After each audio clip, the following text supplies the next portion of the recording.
Grow, Sell, and Retire is a podcast for aspirational entrepreneurs and inspirational business owners who want to work less, earn more, and even more importantly, have an awesome time while doing it. Your host, B.D. Dalton, author of True Gravity, is here to give you the systems, processes, and actions for you to create the wealth that you've always dreamt about. Get your pencil, paper, and brain ready for secrets and top tips from his 25 years of experience in helping people build wealth. Here's your host, B.D. Dalton. Hey everybody, B.D. Dalton here from the Grow, Sell, and Retire podcast. Success in life secrets for the lazy overachiever. I'm doing a presentation today, and I was walking through people, and it's talking about lazy overachiever. It's not really lazy as much as thinking through things that make it so your life is much easier. So I was talking through with my apprentice, Louis. We were talking about some things that you really come back to that are ritualistic. And ritualistic, we're not talking about, sacrificing virgins to make sure we have a longer summer or better harvest. It's things that make your life easier. So let's think about this. When people go to school, so they don't have to think as much, or when you have people that go to work, there's some rituals that we have. Let's think about that for uniforms. So when you go into a place and you want to look at a business that's operating in a similar way, the systems are right, and you want people to feel comfortable and not have to think about too much, uniforms actually make it so that, one, people look the same, homogeneous. And the second thing is that it just makes it easier. So when people wake up in the morning, they don't have to waste time. Steve Jobs, I think, had basically one type of outfit that he wore, didn't he? He wore a black sweater, jeans, black belt, and just with a turtleneck. You didn't have to think about what he did. And if you're a child of the 80s, Pee Wee Herman did the same thing. He went into his closet, and everything in his closet was a gray suit, white shirt, and red socks and black shoes. So it just makes it easier.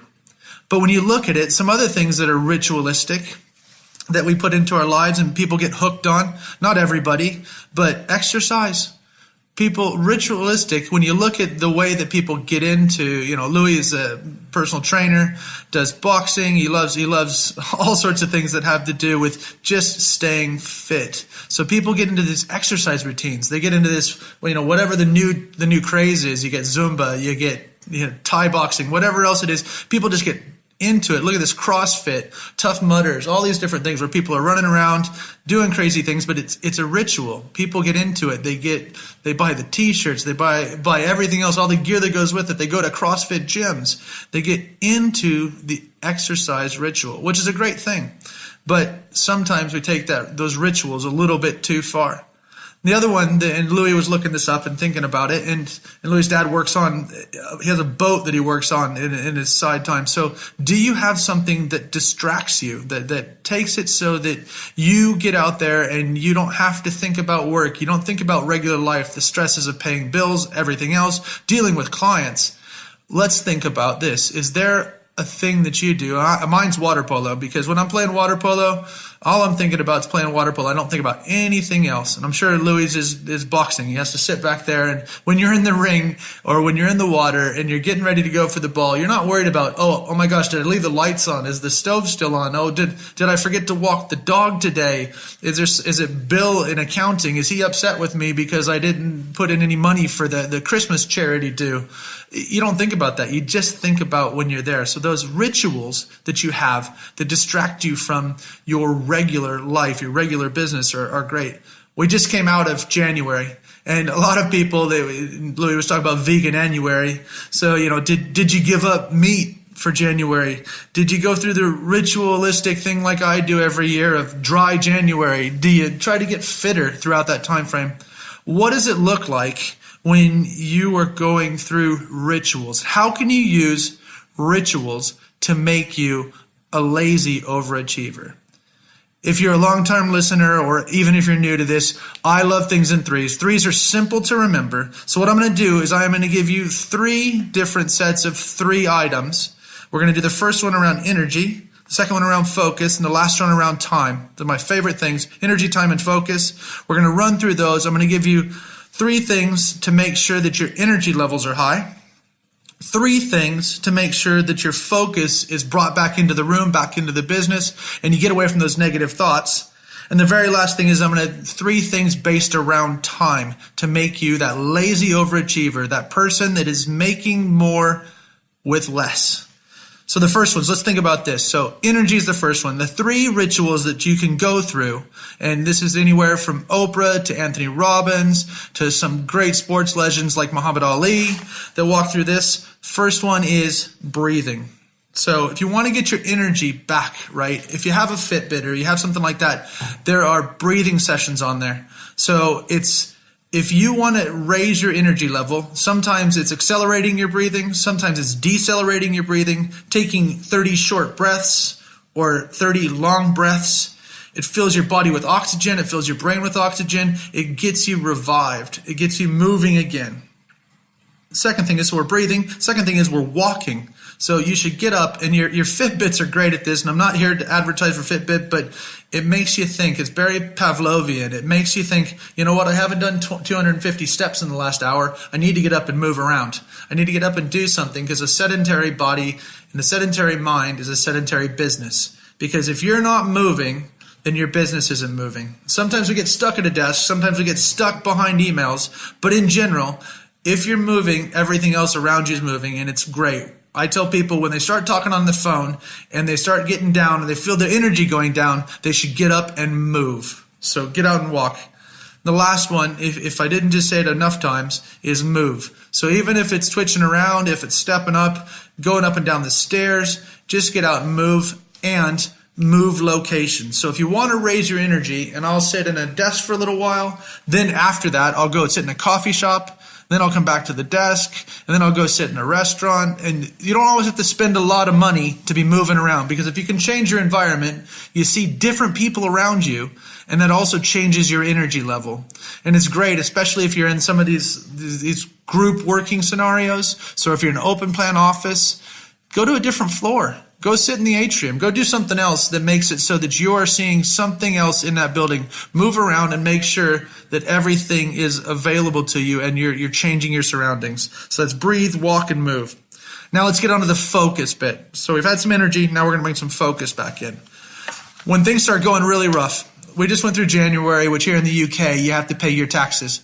Some people, paying taxes, it's horrible. It's great because that means you've made some money, but it's a horrible time. So people start to get down. They start to get, oh my gosh, it's that one of those things where we talk about, I think it's January 16th or January 18th is the most depressing day in any place, because that's when all of those bills from all the Christmas cards or the Christmas gifts that you bought come back on your credit card and say, hello, you have to pay me now. And you're going, oh my gosh, how come I spent all that money on Christmas and now I'm paying for it? So self-talk can get you really down. So I think that you need to put in 1 or 2 sentences and self-talk properly. Sometimes I'm running and we talk about mantras, and you talk about these things is when you're running, and Anthony Robbins talks about this, is if you're running or exercising, if you can incorporate a mantra, if you can incorporate something that says, every day in every way I'm getting stronger and stronger.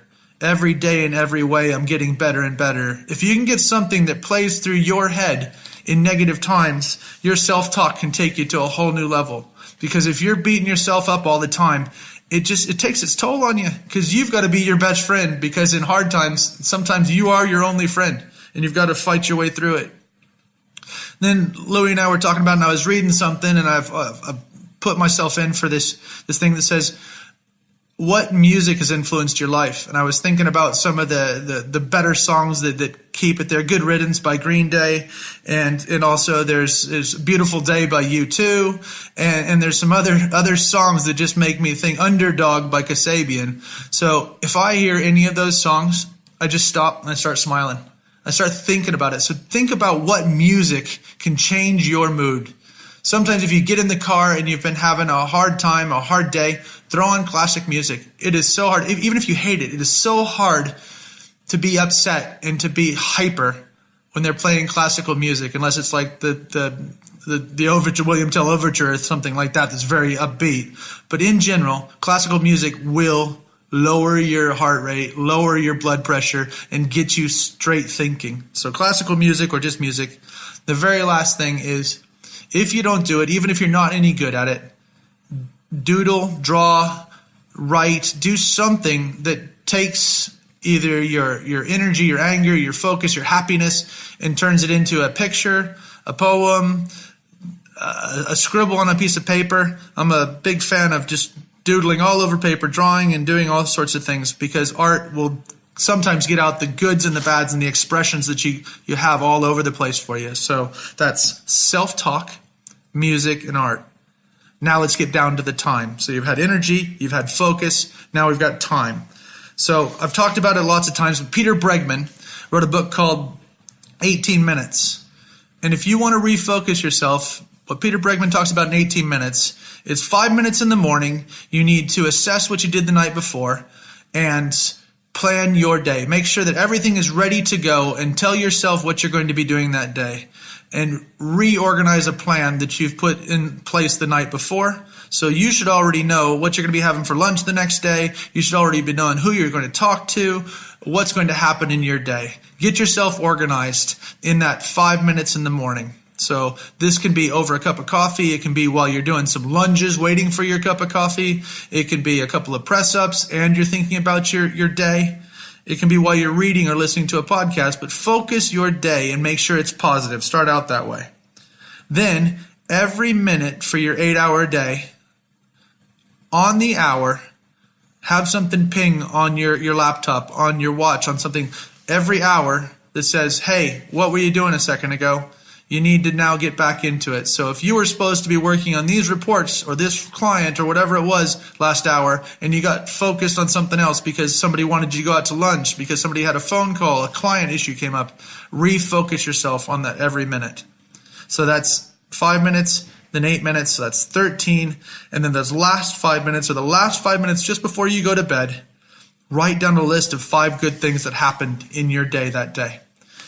And a list of if you were to do 1 or 2 things the next day that would make that day even better than today.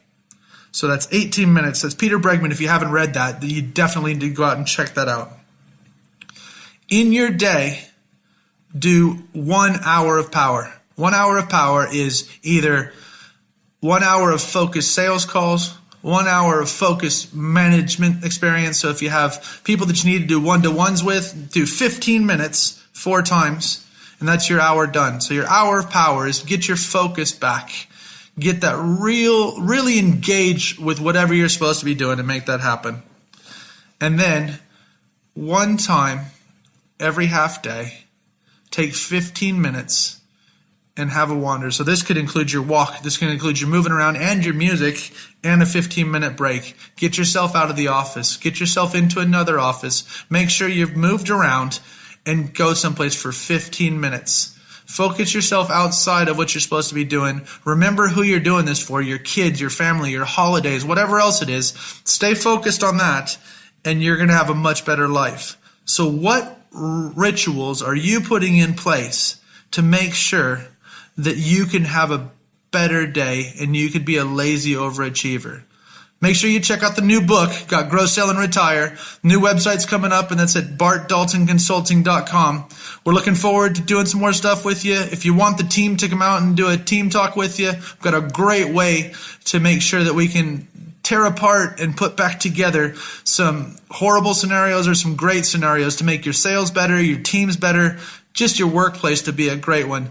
Check that out on bartdaltonconsulting.com. Look forward to seeing you at the top. This is B.D. Dalton for the Grow, Sell, and Retire podcast. Have a great day. Thanks for joining us on Grow, Sell, and Retire. For more information, tools, or to book one of our team members to work with your team, business, or to speak at your event or conference, visit bartdaltonconsulting.com or email contact@bartdaltonconsulting.com. Buy the book True Gravity on Amazon. If you want to work for the rest of your life, that is your business. If you don't, that is ours.